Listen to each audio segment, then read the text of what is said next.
Give a shout out to my sister. She made me some Captain McNair merchandise. These are my fishing towels, and she also went ahead and embroidered me some hats. And I just want to give a shout out to her and her husband. I just thank her so much. It's my baby sister. Thanks. Another thing that was asked was a lot of the subscribers said they don't have a boat and that they like to fish from the bank. As you can tell, I have a boat and I don't always go in the boat, and a lot of times I do go in the boat. Most of the guys that I go fishing with, they don't really like to have they don't want me to video. So I don't have a problem with that. I respect their requests. And so that's why you don't see too many videos with me in the boat, other than when I take my two sisters and my brother-in-law out. Another question was, it's pretty expensive to fish. And that is pretty much true. When I can't catch the shrimp, I normally will buy my shrimp, and they are $5 a dozen. And if you notice, it's not too bad. And I'm going to go over some of the equipment as well, because one of the questions that was asked was, do I use an expensive reel? And I got a couple that I'll show you that I got that are pretty good, and to me it's inexpensive. So I'll let you figure out, will that work for you? As you can see, this is where I pick my weapon of choice.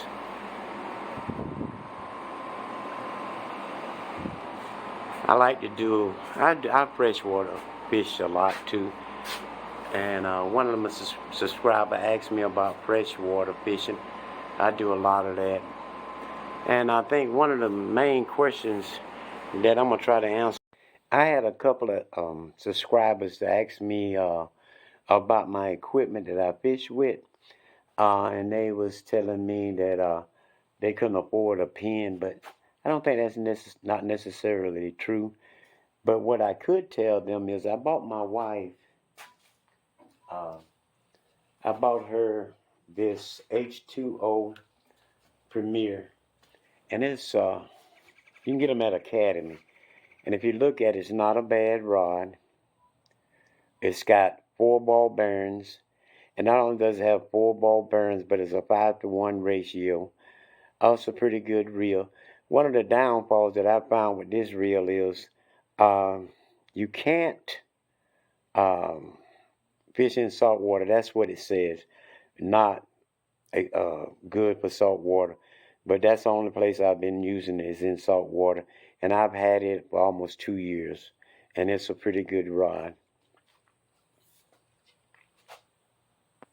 The way I hook up this H2OX, I usually use a Carolina rig on it. And most people are familiar with a Carolina rig. And the way I do my Carolina rig is,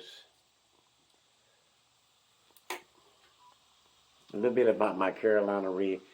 The weight that you see here, it came off of cast net. So I made good use of that weight. With my Carolina rig, you can see it slips up and down the line. It helps you to cast out the distance that you want to cast out. I attach that to a barrel swivel. And it doesn't matter what knot you use, what knot you're familiar with is probably the best one to go with. And for me, my Carolina rig, I only use about 6 inches from my barrel swivel to my J hook. This allows the shrimp just to move in a low area. Even though the tide is in or the water is high, sometimes the fish is in the lower water column, especially the ground mullet. And as you know, I like ground mullet. They're at the bottom of that water column. So I try to go down to where they are at and actually let my shrimp move around. So this is how I rig my, when you hear me say I'm going to fish with a Carolina rig, this is what I be using.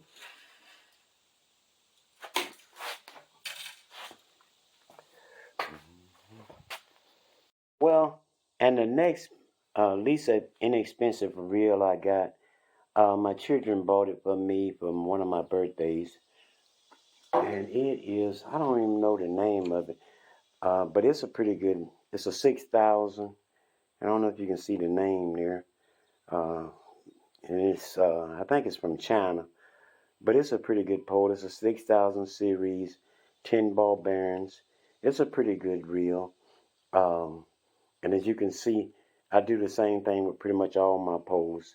It's mirrored with a, if you can look, if you can actually see it, it's got a tournament choice rod on it.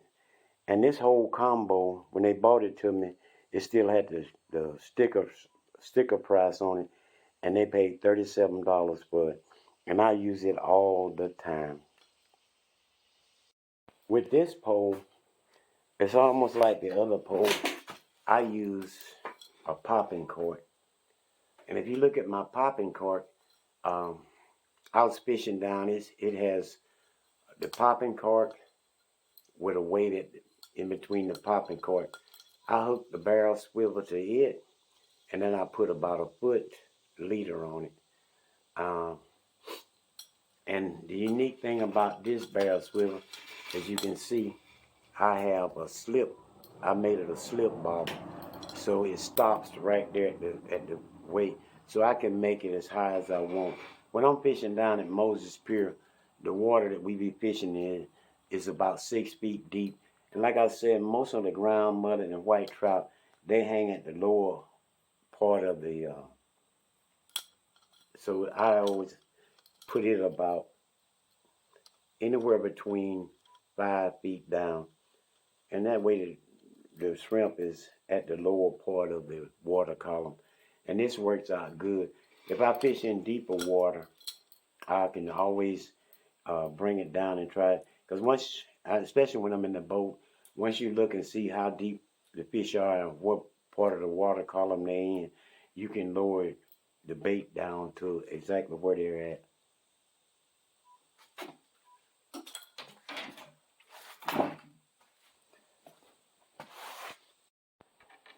And my other pole that I use, like I said, I like pen. I use the pen uh, wrap 2, and I got this one at Academy, and it's 5,000.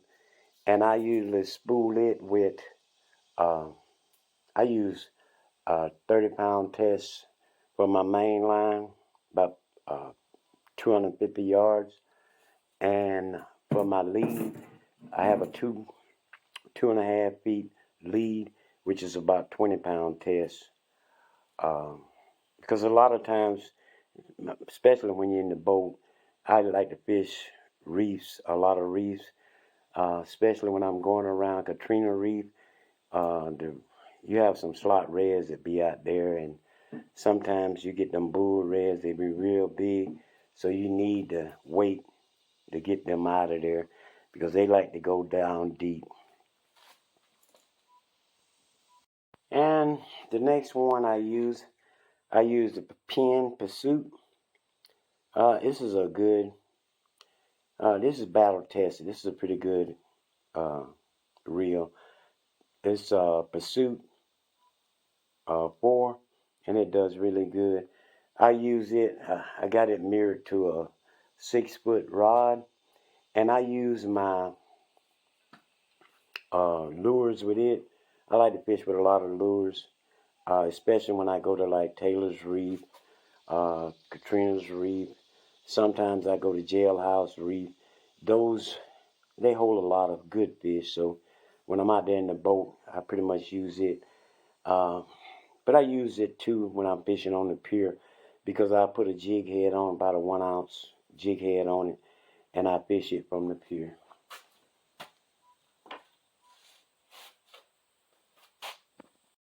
Hey, right now I'm getting everything ready. I think we're gonna, you can look at looking pretty dreary this afternoon, but we're gonna go ahead and take the boat out tomorrow. We're gonna start out in at the mouth of the Pearl River, and then we're gonna head back to toward Waveland. We're gonna fish, down that stretch of waterway. It's they got those rocks lined all the way from the Pearl River all the way back to Waveland. So we're gonna just fish those rocks, and I tell you, the times that we've been there, we have caught, it's 3 of us gonna be on the boat today, and we have caught a 3-man limit of speckled trout. And normally we'll stop in what they call Heron Bay, and there we'll catch us some white trout and some of the, hopefully, ground mullet. You know, as everybody already know, ground mullet's my favorite fish. Be fishing at, as you can see, it's really good, and you see the bait. I know if the camera can pick up the bait fish is all alongside here, so we should be able to. The water's kind of dingy and dirty a little bit, but we still should be able to pick up some flounders and some redfish.